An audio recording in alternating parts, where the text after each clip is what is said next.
outcasted in your homeland by foreigners. 17th century American population growth created the need for additional land for housing. Spearheaded by Andrew Jackson, the American government found the only way to make such accommodations was with the annihilation of the Indian population. There were various battles and numerous Indian tribes involved.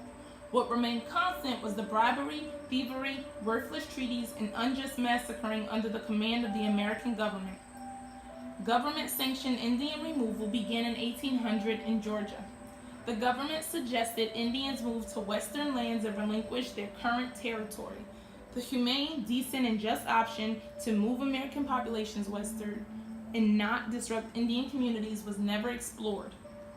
Although the Indian genocide and pillaging is a tragedy for every tribe involved, some battles have become more noteworthy history. The Creek Indians had communities spanning Alabama, Georgia, and Mississippi. Andrew Jackson offered them the option of assimilation into the American community and obedience of American government. Those Creek Indians who fought against the Americans were known as the Red Sticks. Jackson proclaimed any, quote, party who takes property of the Red Sticks, the property belongs to those who take it, end quote. In 1813, the Red Sticks had a deadly victory with 250 American casualties. 2 years later, with the help of Cherokee Indians, Americans killed 800 Creek Indians and many survivors fled to Florida. This victory was solidified by Jackson's new government role as treaty commissioner. Thus began his legacy of treaty tricks. The Seminole War 1818 began because Jackson invaded Florida. Just cause did not truly exist, nor was it necessary for Jackson's expeditions. The fight for Florida, Jackson justified by, quote, immutable laws of self-defense, end quote. The Spanish sale of Florida to America became another great victory for Jackson, as well as an opportunity for him to exert political influence in his and his acquaintances' favor. Today, it is commonly referred to as the Florida Purchase.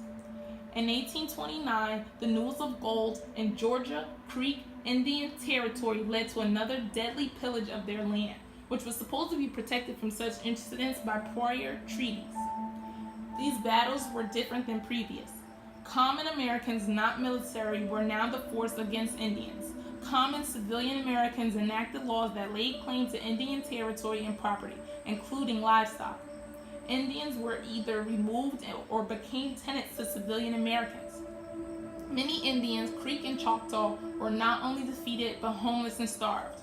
Foolishly, some Creek Indians believed assimilation would relieve tensions and end war. Chief Sequoyah loosely adopted the American government system. This adaptation angered Jackson, who proposed a removal bill which was passed by Congress in 1829. Due to 3 decades of Indian removal tactics, in 1832, the Indian population collectively for Alabama, Florida, and Georgia was 45,000. This was a population decrease of 75,000 in 12 years. A surrender in the form of Western movement also contributed to the population deficit. That submissive journey was plagued by illness, starvation, harsh weather, and inadequate transportation. There were several treaties written and not honored throughout the Indian removal era. By 1835, Indians were more than skeptical of American treaties and decided to practice the same deceitfulness. In Florida, a treaty was agreed upon, but when ordered to assemble for Western outcasting, the Indians did not gather.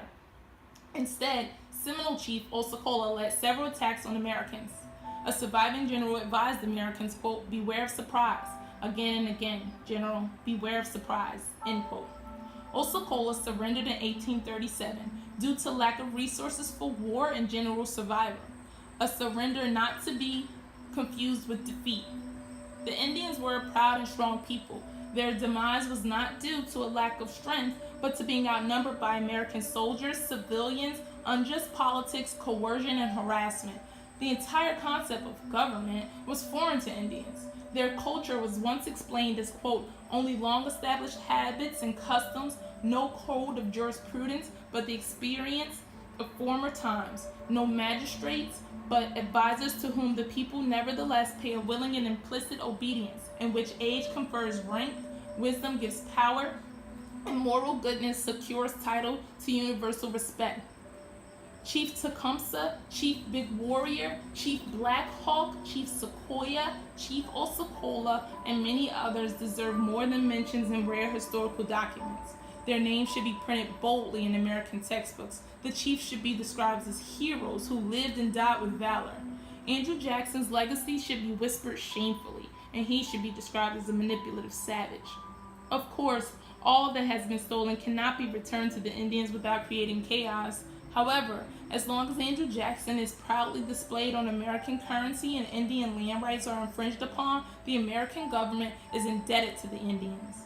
It seems that will be as long as grass grows or water runs.